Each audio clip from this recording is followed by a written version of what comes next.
Hi, I'm Denman. I'm graduated from 2011. Major in um, management of organization and operations management. So I'm double major, and then I have a minor in liberal studies as well. So currently I'm working in Procter& Gamble, one of the largest consumer goods company in the globe, based in Hong Kong. Working in the sales function as the senior director, head of sales for Hong Kong and Macau markets. Apart from my professional career, I have two more roles, I would say. The first role, I'm a volunteer in the Hong Kong Red Cross organization.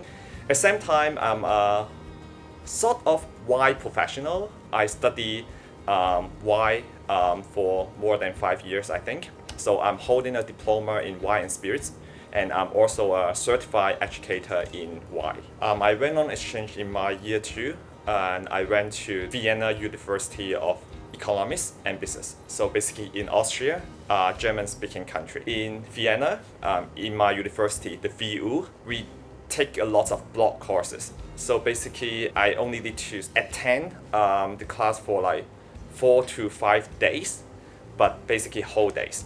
So compared to HKUST, it's like two lecture a week is very different. The way of learning is also very different. I got two courses have very vivid memory until now as well. The first course is called the supply chain management.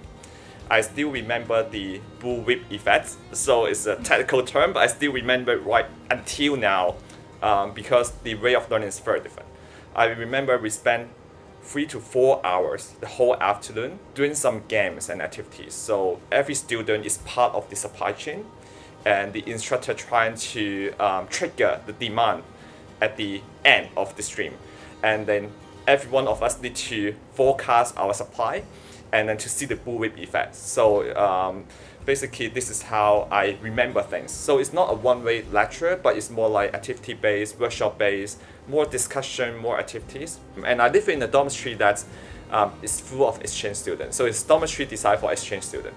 So people all around the world, they are all there. I think it's an opportunity that pushed myself to step outside of my comfort zone, try things that you have never tried. I spend a lot of time in my dormitory. So the people who live in the dormitory, I get really close with.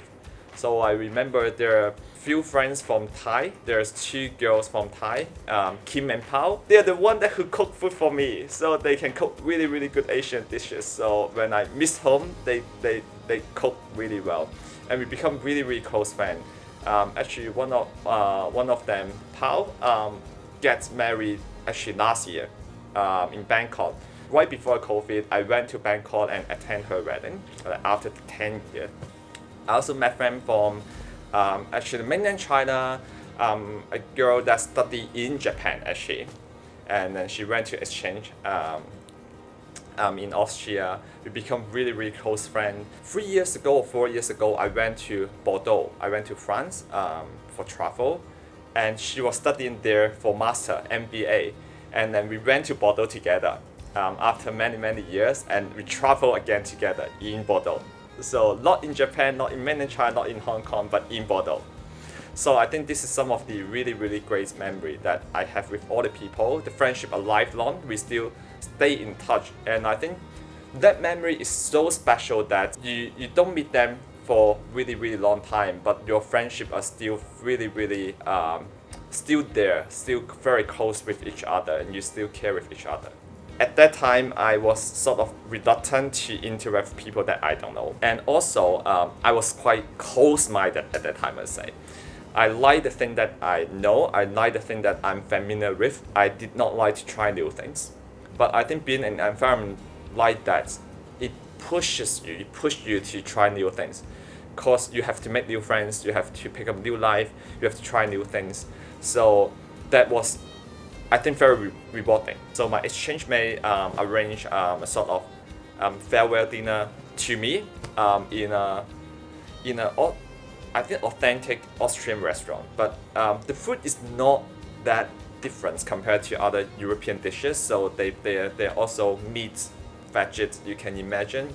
But I recall that we order a bottle of red wine, and then the red wine is the most delicious red wine I've ever tasted, because Before that, I always feel like, okay, red wine didn't taste that good. So all of tannin, very bitter, astringent, and that red wine was really good, and we are all amazed. I don't know why. I didn't know why at that time.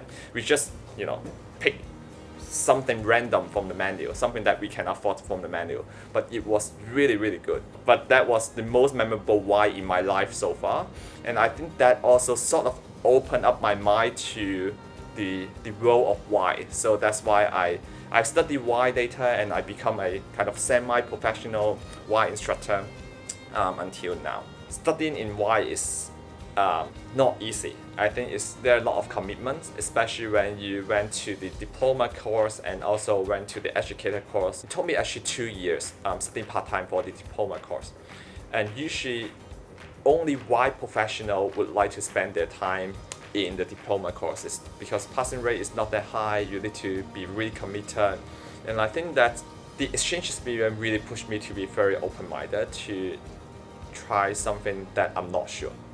So I was quite hesitant to take the diploma course. Actually, there's few levels, level 1, 2, 3, then diploma, then educator. After I finished my level 3, I did not go straight to my diploma course because I was hesitating. I'm not sure whether I should do it. It's something that I need a lot of commitment. But after 1 year, I just feel like, okay, just let's do it. Let's try. Let's step in something that you're not sure. There's nothing to be afraid. To fail. It's okay to fail, but you need to start before you know what's happened.